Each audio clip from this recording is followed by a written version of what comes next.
electric versions that we utilize, and these are called thermistors. And I'll write that down on the board here. A thermistor. These do not have alcohol in them or mercury, so they're non-mercury versions, or like thermocouplers. You may be familiar with that term.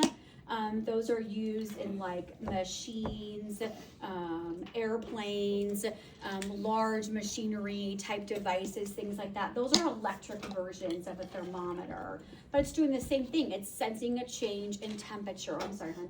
Thermistor. These are actually things that we utilize in our daily practice when we're sensing a change in temperature of gas flow. We use thermistors in our PFT equipment. We also use thermistors inside of our body when we have indwelling catheters that we use, when we're taking a change, we're sensing a change in temperature of blood flow. So when we're actually measuring cardiac output, there is a catheter called a Swan-Ganz catheter, or it's also called a pulmonary artery catheter, or a PA catheter. And there is a thermistor on that device that either uses cold injectate, like an iced saline, or it has a heated wire, a heated filament that we heat up that either warms the blood, and then we can measure the change in temperature as blood moves past this thermistor device, and that's how we can measure cardiac output. So, so we do several things with thermistors, and you're going to be learning about that more in hemodynamics. So don't be like, oh, what is she talking about up here right now? Don't worry, right? Just know that we have electric and non-electric versions of these, and which is kind of interesting, right? So there's lots of ways that we can measure our temperature, and I know I am not going to make you know the conversion between Fahrenheit to Celsius, but I do want you to know the boiling point and the freezing point between each of the different conversions of temperature. Okay, that I do want you to know. Okay, whenever you get a second right here. Thank you so much. Like, okay, like now let's talk about flow.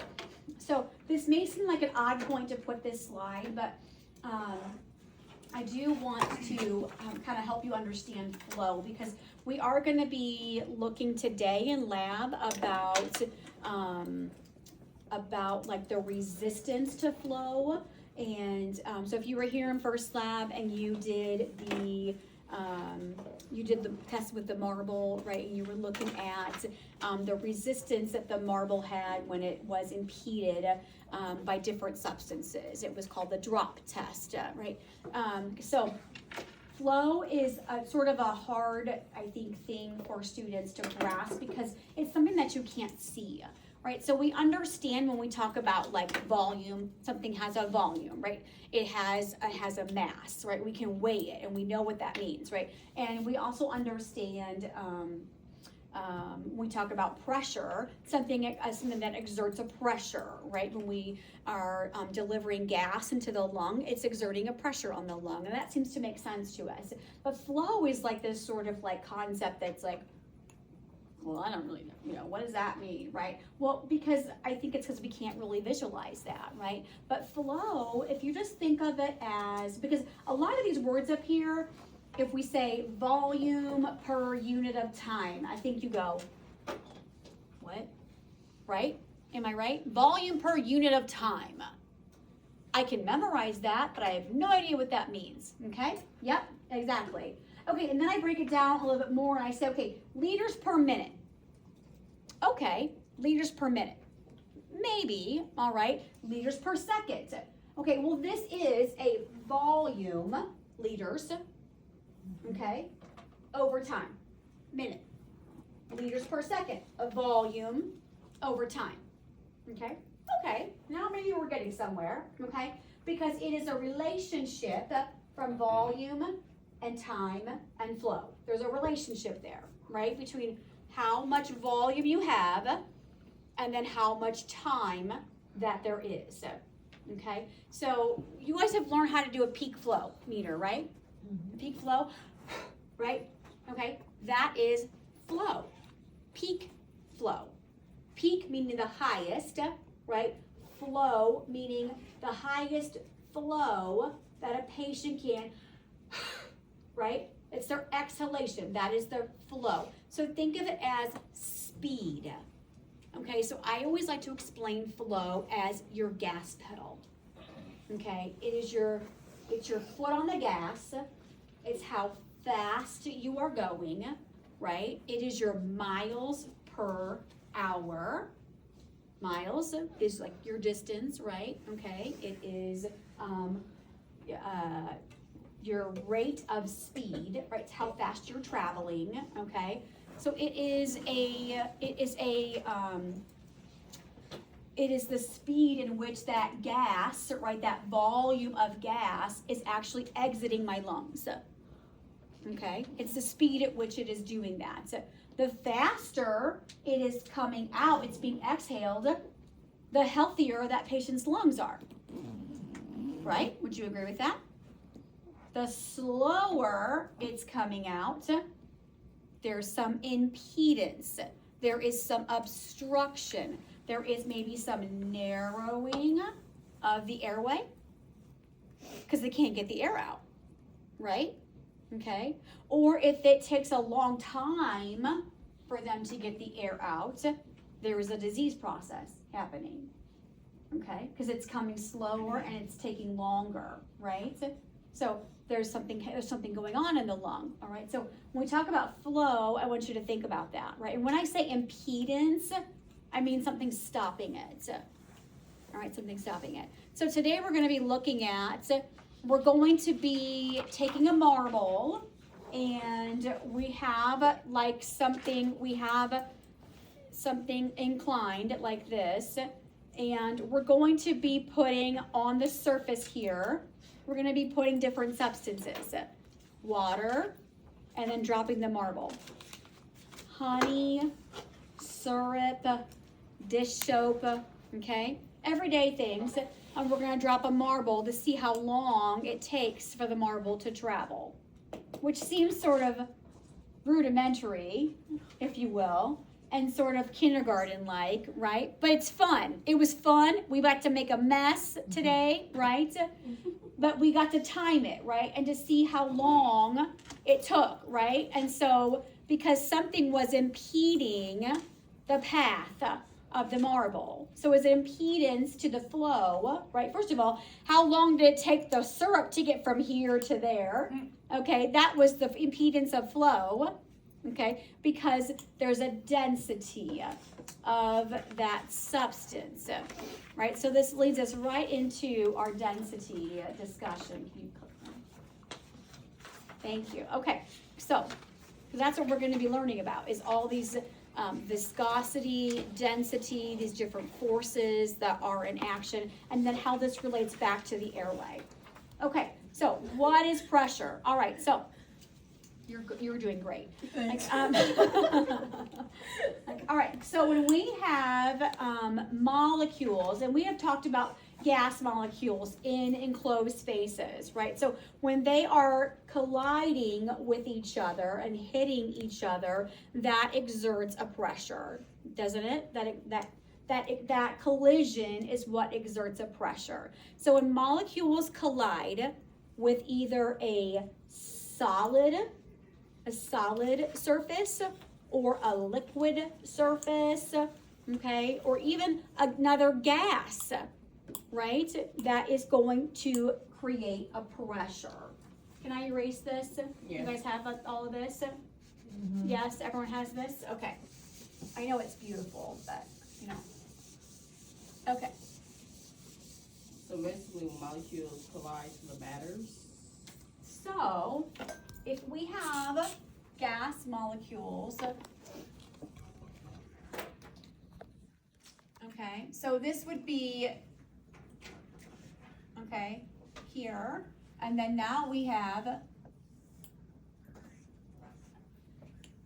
okay, this is our lungs, right, okay, and then we had like this box. I need to put this box away. I was showing something yesterday to the sophomores.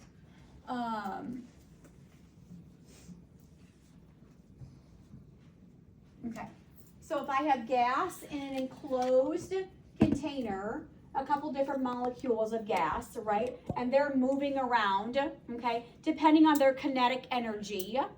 Okay, so we're going to be talking about that too. Whether if they're moving slow or fast, right? Their collision with each other, okay, is going to exert a pressure.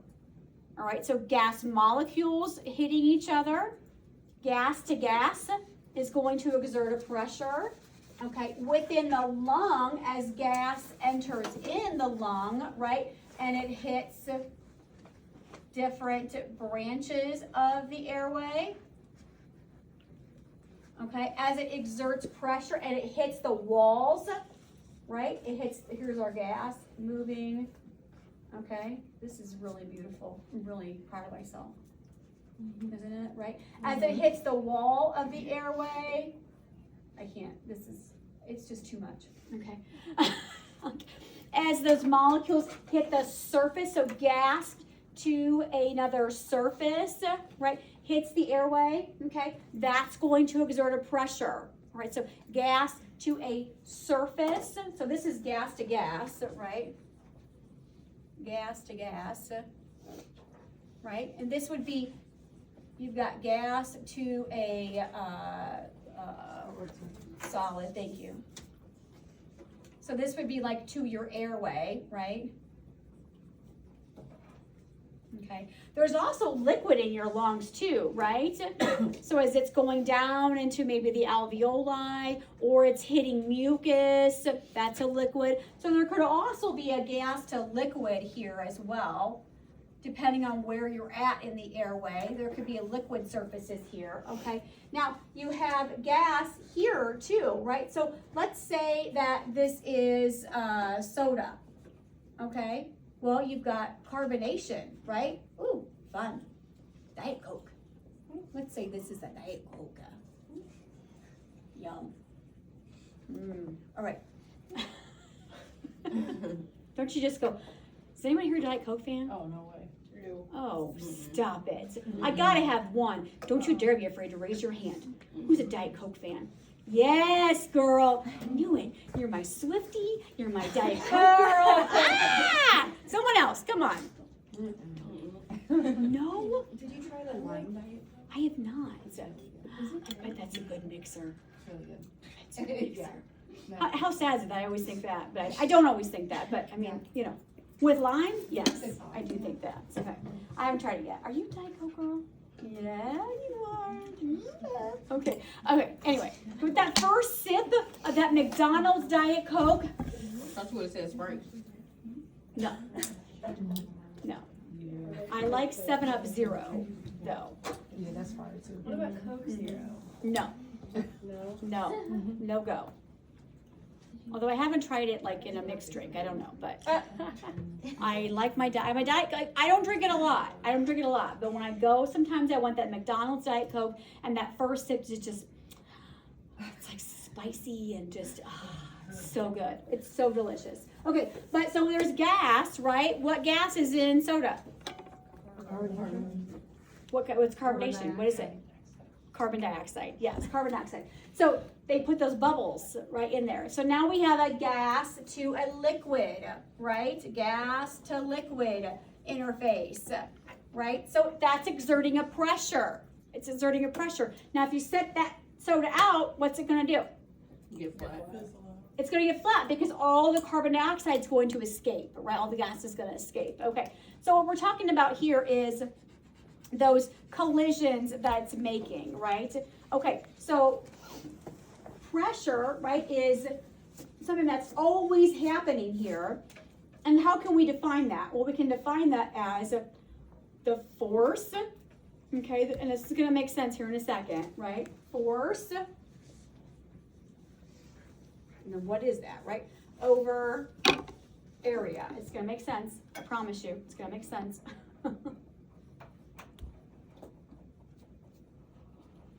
love how hot my coffee's staying in this. Like I usually throw away my coffee by like 9 o'clock. My coffee's still hot in the best Mimi cup. Isn't that fun? Best Mimi ever, I know. I was out of disposables, and I'm like, well, here we go. All right, so, okay, you can go ahead and hit me. You don't really hit me, but hit me. Okay, so when we have atmospheric pressure, right, we're all sitting at atmospheric pressure, right? Because and we know that the further down we go, the more pressure that there is, right? Because the weight of the gas, the atmospheric pressure, the gases that are in the atmosphere, the weight just keeps pushing down, right? Okay, and we know that, right? So, and I haven't mentioned, maybe I mentioned this, I'm not sure if I did or not, but we know that it's 760 millimeters of mercury, which is a unit of measure of pressure, but that also equals 14.7 pounds per square inch. Pounds per square inch, that's what this is. Pounds per square inch. That is the pressure. That's the force over the area. Okay, that's where I'm getting this from. 14.7 pounds per square inch.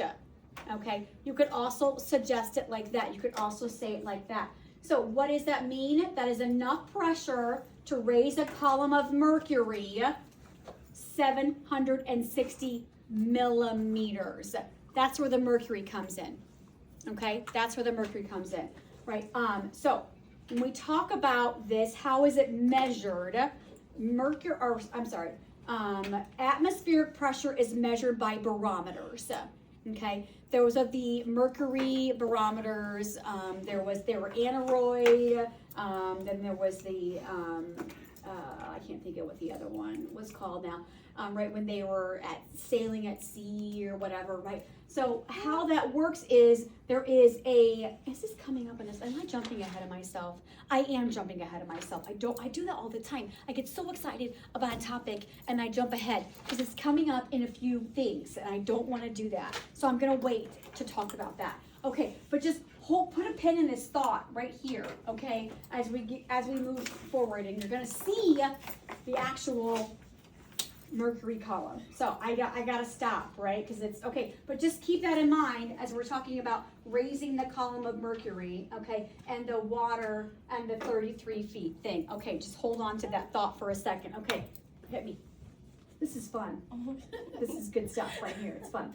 Okay, and we all know that weather is associated with changes in atmospheric pressure because we know that how many times you've said, oh, my sinuses, right? Right? There must be weather coming in, right? Or there must be, the weather has changed, right? When there's a storm or there is a front moving in, right? And the atmospheric pressure has changed. And we can feel that in our sinuses. Why do we feel that in our sinuses? Anybody know? Because the pressure has changed and our sinuses are hollow, right? They're actually hollow, or they're supposed to be, unless you have congestion, unless you have like an inner ear thing going on, right? Because your inner ear is all this, it's a cool little, the cochlea, or like this little spiral thing going on in there, right? So if you've got fluid in your inner ear, right? Or you suffer from vertigo like I do, and your crystals in your inner ear get all wonky all the time, right? And so any change in atmospheric pressure, or if you fly in an airplane, right? That's why your ears pop, because the pressure changes. And that hollowness that's here and in your inner ear, it can't stand that pressure change. So you have to constantly like swallow, right? Or like do one of these things, or chew gum, right, to be able to like equalize that pressure. That's why babies cry, because they can't do that, right? So they cry to help change that pressure, right? So it is totally related to changes in pressure, okay? So it's very interesting, I think. I always kind of thought it'd be cool to be a meteorologist, right? The only job where you can be wrong all the time. And nobody fires you for being wrong. That didn't seem right, does it? Okay, all right. Okay, so we know that, again, all altitude affects this. So for every 33.9 feet, remember this from back when, right? The man on the mountain, right? every 33.9 feet is 1 atmosphere. So this is kind of a review for that, right? So again, that one sea level is 760 millimeters of mercury of pressure, okay, at that 33.9 feet. Okay, so if that's true, so let's look at the equivalents here, okay? You ready? Are you making notes? Oh, okay. Yeah. All right, so this is what 1 atmosphere is. It is 760 millimeters of mercury, or that torr, right? It's 14.7 psi. Now, if you are doing a conversion between millimeters of mercury or centimeters of water pressure, oh my gosh, oh, the conversion's coming up, good. I was like, oh, what's the conversion? Okay, I'm gonna tell you what the conversion is. Just put in your head and try to remember that centimeters of water is always bigger. It's always bigger. So if you're going from millimeters of mercury to centimeters of water, you're going to multiply by 1.36, okay? So you take 760 and you multiply it by 1.36 because centimeters of water pressure is always a bigger number. All right, so you're gonna see your conversion here in a second. And that is 33 feet. Okay? Okay, so there are your conversions for your pressure. Okay, so if you're going from millimeters of mercury to centimeters of water, you're gonna multiply by 1.36. If you're going from centimeters of water to millimeters of mercury, you're going to multiply by 0.73. So that is your conversion. And we're gonna do some work with these. We have a that worksheet I gave you guys in lab. Second lab, you're going to get it too. You're gonna be working with those conversions back and forth. And you will definitely need to know this. And you wanna make sure you highlight this slide. You'll need to know those conversions, okay? But they're not bad at all. Just a couple things you have to remember. But again, it does help to remember that if you're trying to check yourself, that centimeters of water will always be the bigger number. Okay, so if you do your math and you're like, oh, wait, she said centimeters of water is bigger. That's not, you must have used the wrong conversion. Okay, that's a good way to help check yourself. Okay. All right, here we go with there it is. Okay, so remember I said hold on to that thought for a second about the barometer.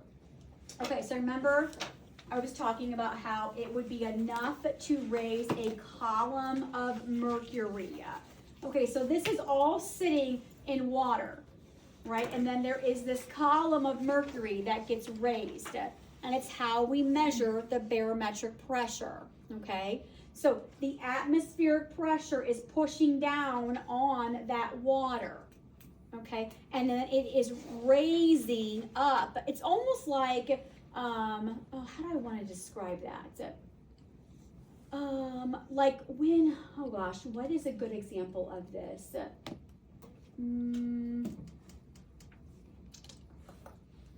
Like if you have like a glass of water and then you've got, I don't want to explain that. If you've got like a straw in it, oh no, what is a good example of that?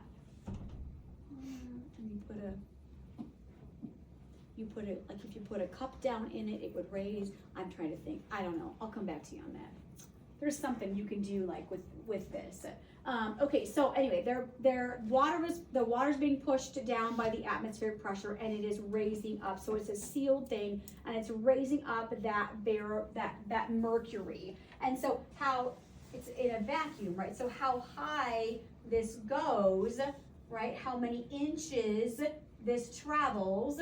So we know that 33.9 inches is an atmosphere, right? So that's how we can determine the level of what the pressure actually is, right? By how many inches high it actually travels. Okay, so this was like kind of old school, right? How we actually were able to measure the pressure here. Okay, I wanted to say something about this. Inches, not feet. It's yes. Well, why does it say inches?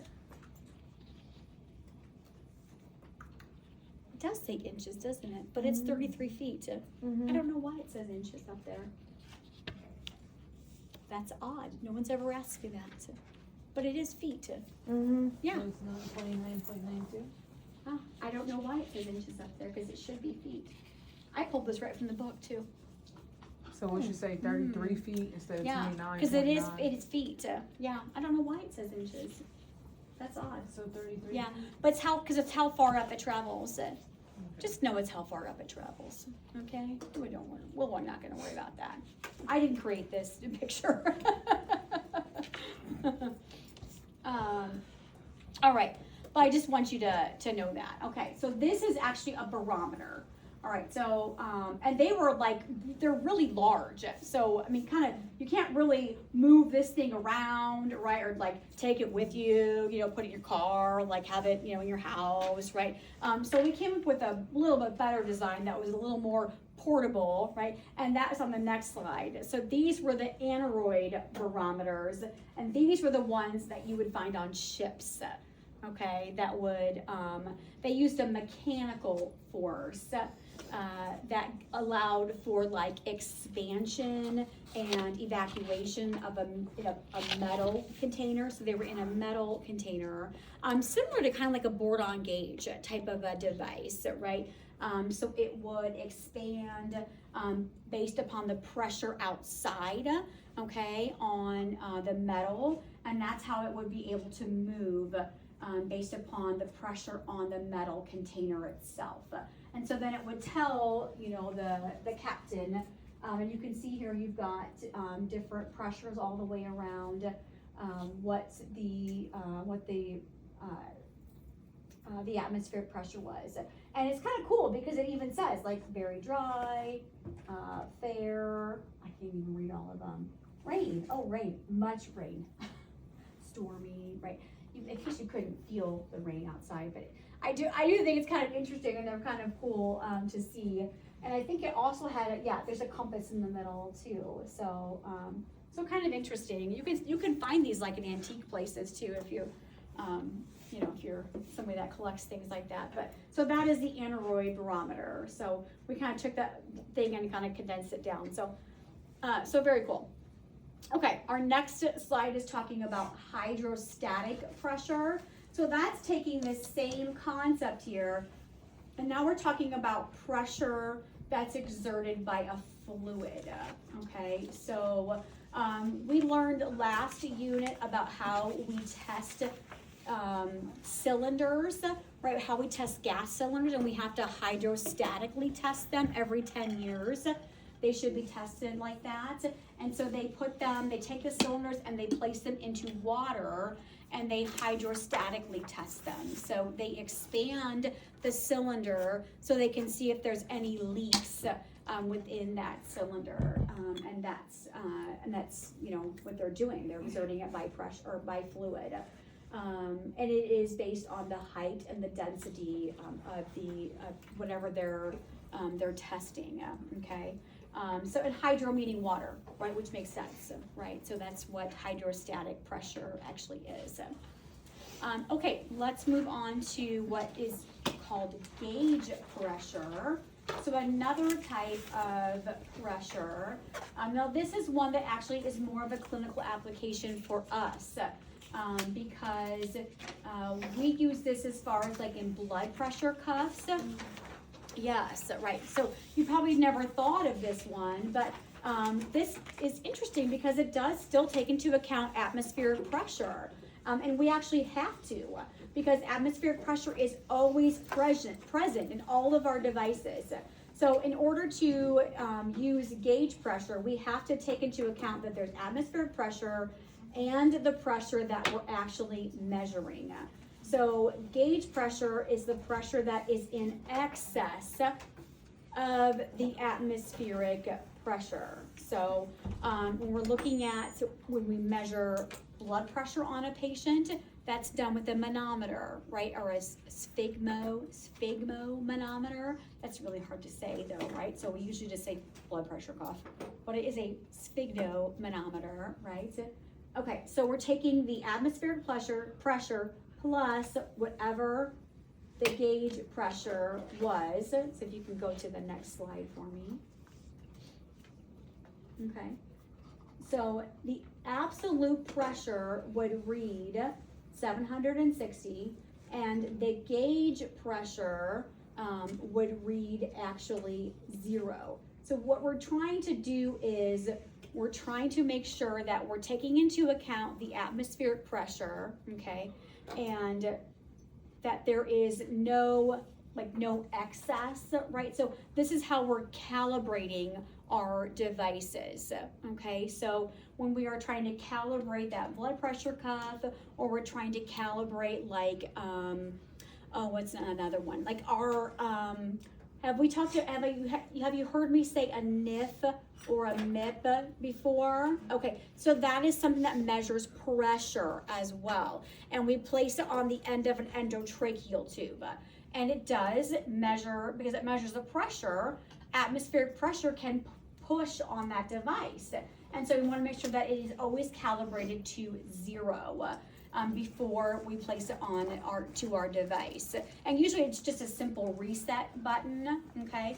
But there are times when it needs to be recalibrated so that it takes away that absolute pressure piece, and the gauge reading is at either a 0 psi if it is something reading a psi, or a 0 millimeter of mercury device.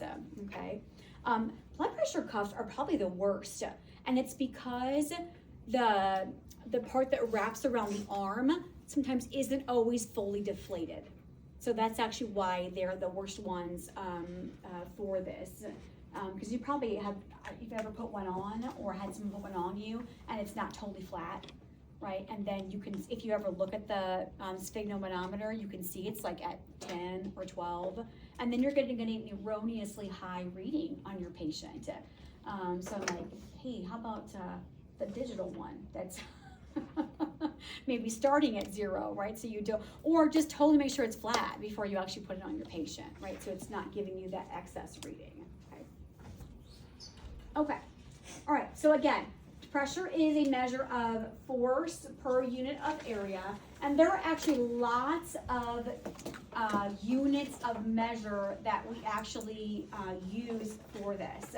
Now, for right now, you've been using just these two, right? Centimeters of water, okay? Especially when we're talking about things like CPAP or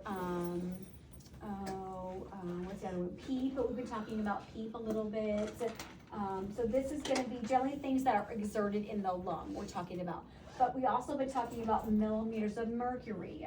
That's going to be in a lot of equations that we've been solving. Torr and millimeters of mercury are the same, right? Okay. So Torr was actually another, of course, physicist. His name was Torricelli, which is like Italian, I'm pretty sure. But you are going to be using dynes here coming up, so get excited for that because that's coming in hemodynamics. So you won't be using that just right away, but that will be something you will be using. And remember that pounds per inch, right? That again goes back to this force per area, right? Okay, am I at my time already? Oh, almost. We're going to squeeze a couple more slides in here. Okay. All right. So when we talk about, like I said, pressure in liquid, okay, so when we're at this gas to liquid interface, when we're exerting a pressure in a liquid, we'll go to the next slide here. Thank you so much, ma'am. So all gas exerts a pressure, whether it is just in the atmosphere, like this, or in a closed container. Gas is going to exert a liquid, whether it is in a container, right, dissolved in a liquid here, right? And again, we can measure that by that barometer that we were talking about, whether it's a mercury or an aneroid barometer, whether it's by a blood pressure gauge, whether we're using a transducer, which we haven't really talked about a transducer. We're going to actually be talking about that a little bit later. We're not going to get into that in this unit. Okay, and then we have to use our standard conditions. So if you were in first lab, you already heard this today, but we're going to do it again because second lab has not heard this. So these are our standard conditions. They're on the next slide, Jordan. Okay, So first lab can help us out if they remember. They do remember. Oh, yeah. You do. Okay. STPD. Standard temp pressure drive. Standard temp. That's right. Standard temp. And what? Pressure drive. Pressure dry. Good. Standard temp and pressure dry. Dry. Dry. Mm-hmm.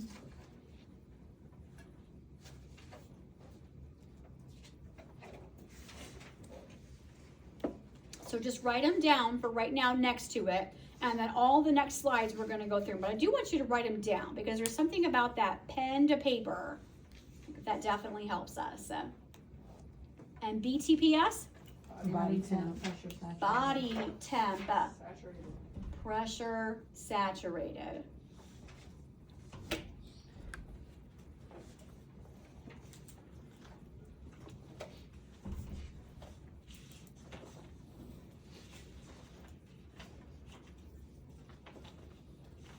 Okay, ATPD, Ambient temp. ambient temp, Pressure. pressure dry. Good. Ambient temp, pressure dry.